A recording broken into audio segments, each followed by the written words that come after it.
Thank you very much for the invitation to present the work of the European Library in this very interesting Congress.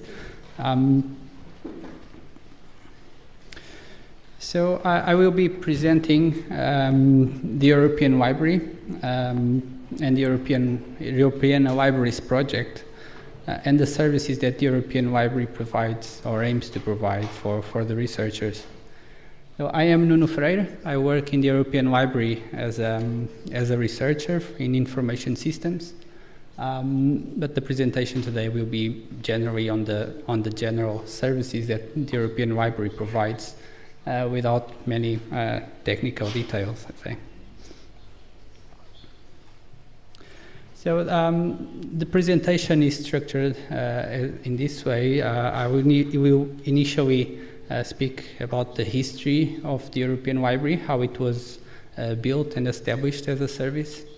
I'll talk a little bit afterwards about the relationship between the European Library and the Europeana. And I'll finish with a presentation of the most recent developments in the European Library, where it's redesigning itself to focus on the researchers as users.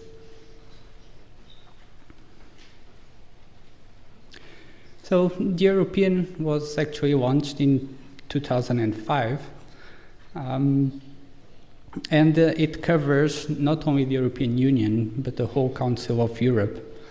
So it has a wider geographic coverage. The services that the European Library was aiming to provide to the libraries as its members was first to provide some financial support.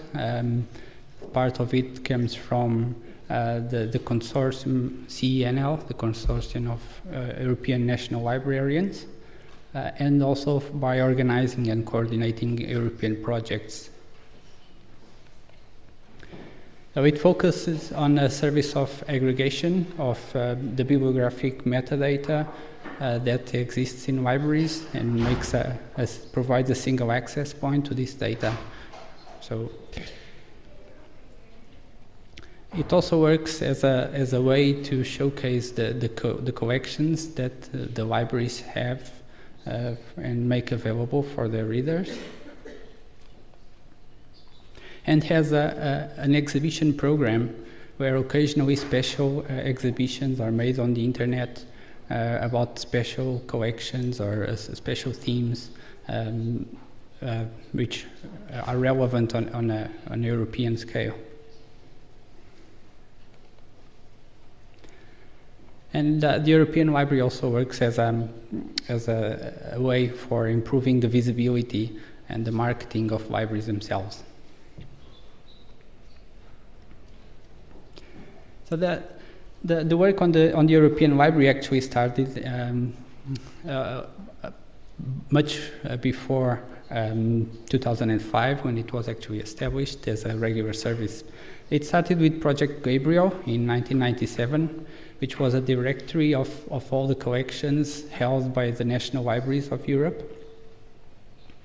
So the establishment of the European Library was then addressed in the new project, which was called TEL project, which ran from 2001 to 2004. And in this project, it addressed on one way, in one side, the business model for this organization, how it could be sustained and provide fundings to work in a sustainable way, and also to investigate a technical infrastructure that would allow all the aggregation of the catalogs of the national libraries of Europe. So after the end of this project, the European Library was then established as an actual service with a business model. So it's as an organization in 2005.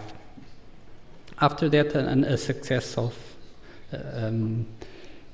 projects was run and coordinated by the European Library with the aim of bringing more libraries into the European Library. So from 2006 to 2008, we had a project Tell Me More. so, which helped many libraries from many national libraries from all across Europe, mostly from the Eastern Europe countries, to join the European Library.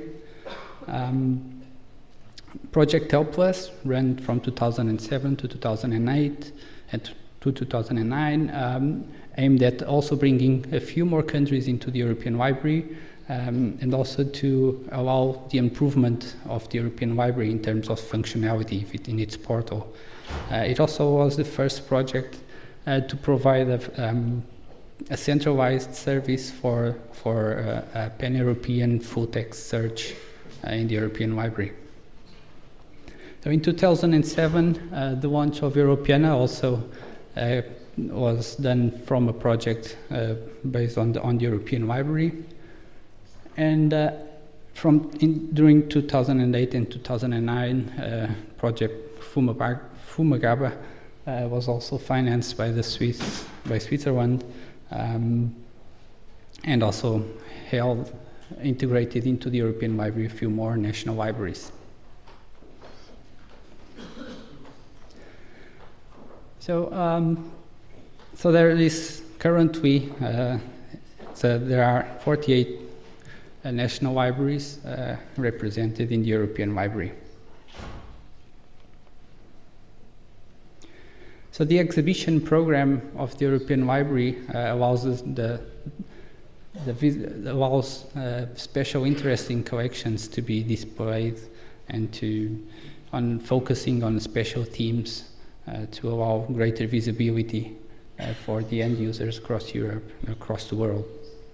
So we had special collections on very specific themes like the Napoleonic Wars, the treasures held at the national libraries, or the most precious contents that the national libraries have.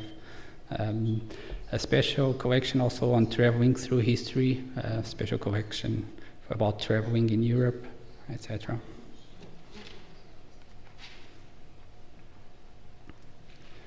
So about Europeana and the European Library.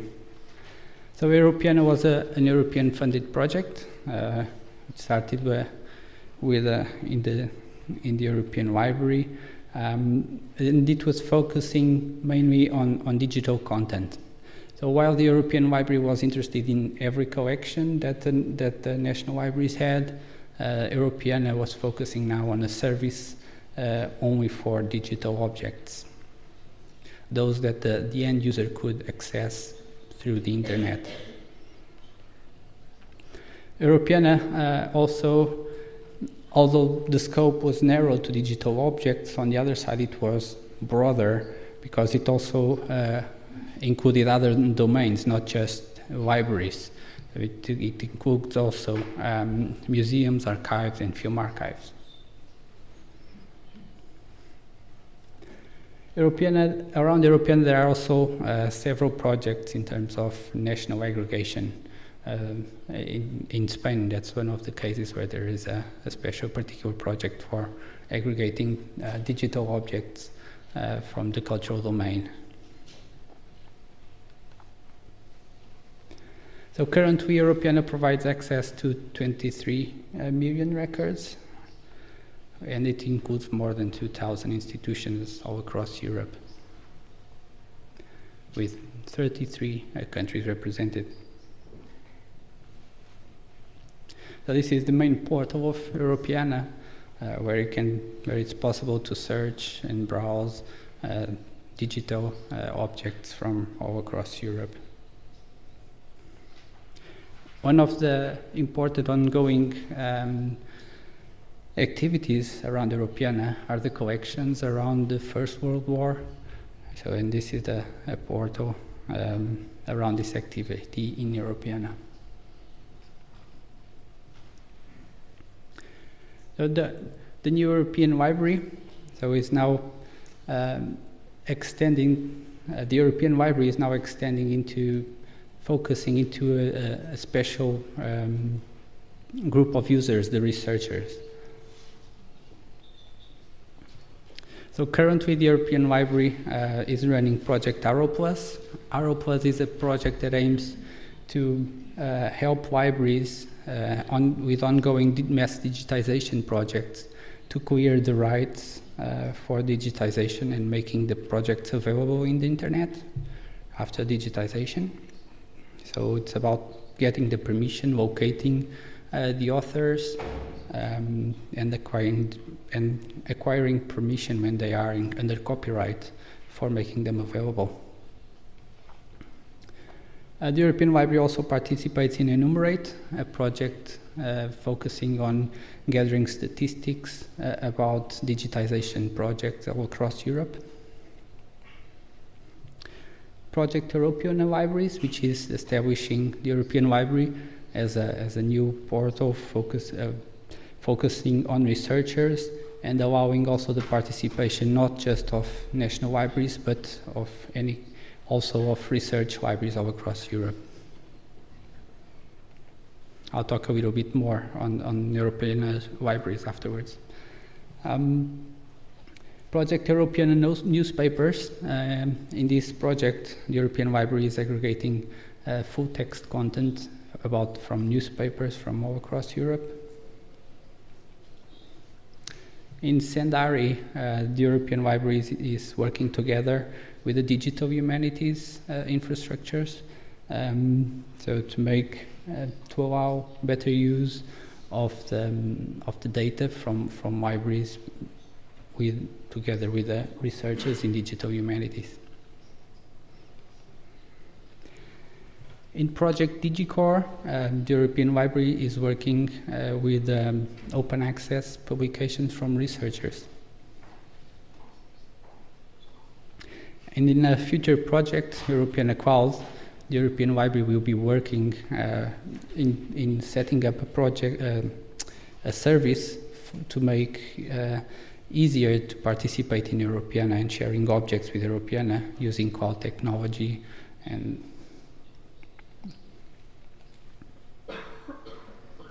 so some more details about Europeana Libraries. So in Europeana Libraries is a project which started a few years ago. It's still ongoing. It ends by the end of this year.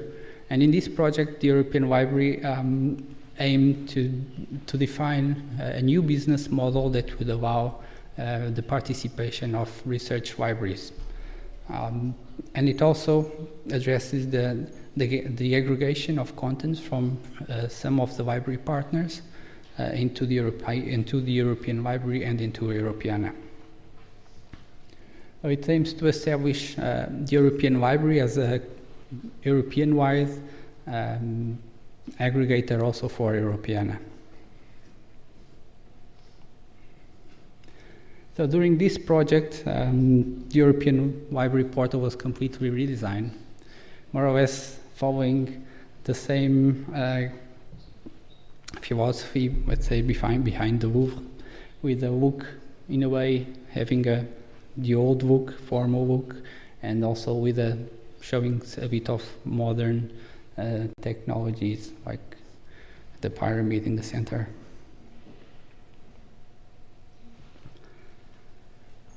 During the European Libraries project, there was an extensive user testing of the new design of the portal. End users tested the portal, tried to work with the portal, and to see whether it would provide a good service and for the researchers. So it included about 20 volunteers with very different profiles, and their behavior was monitored, and they answered questionnaires for us to create an evaluation of the service itself. So the new European is now online since a couple of months ago. It aims now to focus on the researchers as the target user group. It provides free online access to the collections of national and research libraries across Europe, so currently covering 46 countries. It provides access to more or less 200 million records or resources from libraries, and it has a corpus of 24 million pages of full text content. And also, of all this content, about 10 million are digital objects available online.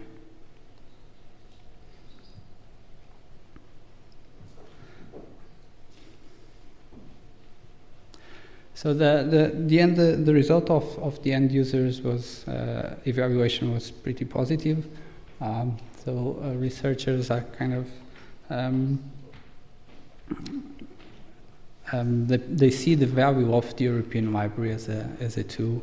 There's still much work to be done in integrating more and more libraries across Europe. So the European Library already has a quite world coverage on its users, so with a strong participation in Europe, but also outside of Europe.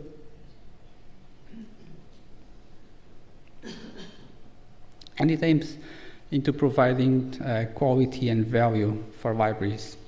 So, in a way, it provides partnership in projects to cooperation with the European Library and its participants. It provides aggregation services by providing one single access point to all the participating libraries and distributing its data for several purposes, like for Europeana. It's also trying to be a platform for knowledge sharing amongst libraries. The European Library runs work groups for discussion amongst the members on particular issues that are of interesting for the libraries. Like there is the technical working group for technical aspects. It also runs a metadata working group for all the aspects regarding the interoperability of metadata across Europe. The European Library also tries to coordinate and set up European projects, so with its members, and it's a showcase for the libraries to present their own collections and making it more available over the internet. So to be a member in the European Library, there is in place a formula so that each library may provide a financial contribution that is appropriate for its size and for the country that the library is in. So the fee may vary depending on the economic indicators of the country. And also depending on the size of the library, like how many staff members are in the library. So, and depending on these factors, the fee for participating in the European Library may fall within 500 to 5,000 euros per year. So in libraries, for bringing into the European Library consortiums of libraries, there are special discounts based on the number of libraries.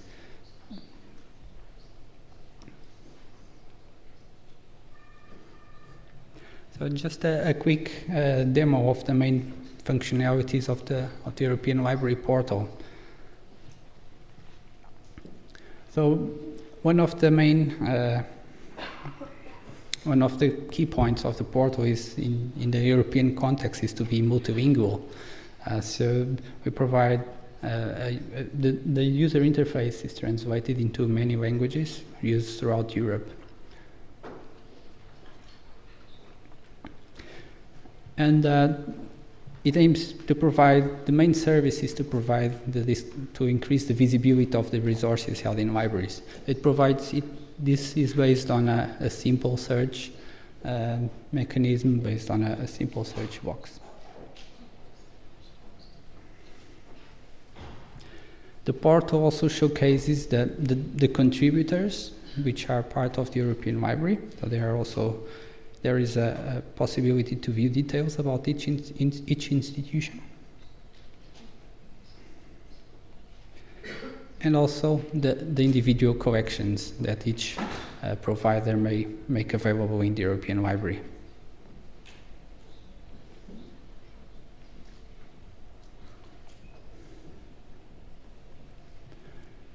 So here we have an example of the use of the portal to search for Cervantes. Here we're using the user interface changed to Spanish, and on the simple search box we search for Cervantes, and this is the main results page where the query, the results of the query can be displayed in 3 tabs which are on top. On the first tab we can see the results from all the resources that the European has in its repository. On the second tab we see results on the full text contents that the European Library aggregates. And on the third tab we see remote search results, so results which are on collections which are not held inside the European Library but can only be searched on the library's systems. So on the right side we have ways to help the user to fine-grain or navigate the results and try to find the specific resources that he's looking at. We can see these search facets for its filtering by provider, filtering by those which are available online, those which are only available at the library, so which are books or physical objects where the user needs to go to the library to actually access them. The results can also be filtered by discipline, which is by subject, let's say, by language, by the data provider, or by specific collections. There's also a way to navigate the search results by focusing or by narrowing the year of publication. Once the user goes into a single record page, so once he chooses a result of what he wants to look at, he will be shown the complete metadata record about that resource. So we have a thumbnail on the left corner, and on the right corner we have services which the user may use for this particular object, like accessing the object online, looking for similar objects within the European Library, or integration with the systems or reference systems that researchers use to manage their bibliography, like Mendeley and Zotero.